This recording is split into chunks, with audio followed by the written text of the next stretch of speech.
Kaya after kong mag-enroll, I have an access to this IMG portal na kung saan sa kasulukuyan ay marami ng mga benefits na maaari mong ma-maximize na nakikita sa loob ng iyong IMG portal na katulad nito. Meron sa mutual fund investment at marami pang iba.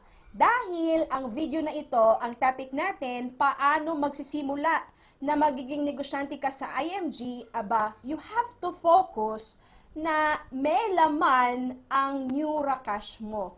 Kasi kung may laman ang Neuracash mo, ibig sabihin, minaximize mo lang ang benefit mo dito sa IMG, that benefit of having a business in the financial industry. Of course, when you join IMG, ang kailangan mo lang gawin ay, of course, you need to pay the enrollment fee of one-time fee, 5,500 kung Philippine money po or Philippine rate. Or of course, kung nasa abroad ka, you have to make sure na yung abroad rate. And syempre, you need to own a Kaiser Saving Program. Ito po ay para ikaw mismo merong ipon, meron kang savings.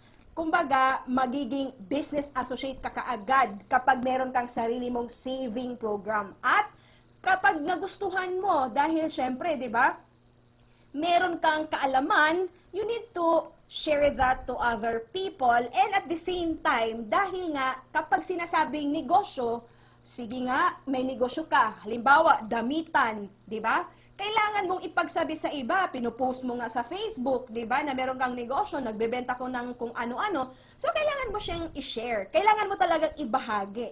Wala namang negosyo na hindi mo dapat i-share. Eh, paano kakikita sa negosyo mo kung hindi mo sinishare, di ba? So, you have to share what you have para magsimula yung negosyo mo, di ba? And of course, kapag ka nagsisimula ka ng nagnegosyo, syempre kikita ka. Kapag kumikita ka, ibig lang sabihin, binibuild mo na yung negosyo mo dito sa IMG. Paalala lang, hindi ka kikita sa IMG na pa-invite-invite dahil hindi po networking or multi-level marketing company ang IMG. Dahil nga sabi ko kanina, ang IMG ay isang financial distribution company at meron siyang agreement sa bawat kumpanya na ito. Kapag ikaw ay magnenegosyo sa IMG, ibig sabihin, maaari mong i-offer lahat ng mga kumpanya na affiliated ng IMG. Kaya ibig sabihin, magkakaroon ka ng negosyo sa lahat ng mga kumpanyang ito. Of course, you will have a business income sa Kaiser, meron kang business income din sa MB Life, meron kang business income sa real estate, and of course, meron kang business income sa non-life insurance.